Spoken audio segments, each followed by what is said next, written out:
নিশো তো সবসময় ভালো অভিনয় করে, আমরা জানি। নতুনত্ব প্রাণ, উনার অভিনয় এক্সিলেন্ট, মানে ছিল কিনা গল্পটা? নো নো নো, একদম বোরিং ছিল না। সুনেরা ঠিক আছে, ঠিক। তমা এক্সিলেন্ট। একটা ডায়লগ কি দেওয়া যায়? পাশতে পাচ্ছি না, ঝালেমা। প্রাণের অভিনয় খুবই ভালো লেগেছে, খুব খুব। Thank you. Daagi movie best. আরো টুইস্ট অ্যাড হইতে পারতো এই কাহিনীর, এই স্টোরি নিয়ে আর কতদিন, এই প্রেম ভালোবাসা আর কতদিন। চমৎকার ছিল, চমৎকার মুভি, সবার দেখা উচিত। চমৎকার শুধু টোটাল প্যাকেজ আমার কাছে মনে হয়েছে খুবই ভালো লাগছে।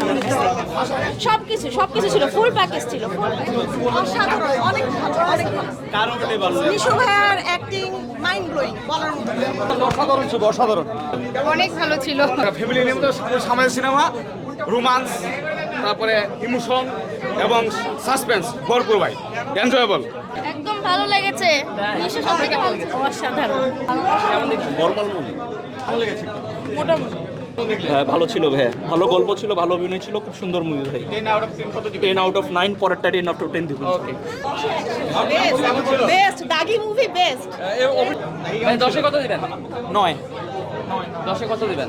10-এ 10, 10-এ কত দিবেন? 9। নিশোর অ্যাক্টিং অলওয়েজ ভালো, দ্যাটস ওয়াই আমি 7 কেমন ছিল? 10-এ কত দিবেন? 7। নিশোর কোন ডায়লগটা সবথেকে ভালো লেগেছে? নিশোর সব ডায়লগ ভালো লেগেছে, বিশেষ করে ওর কবিতাগুলো বেশি ভালো, অনেক ভালো লেগেছে। কত দিবেন?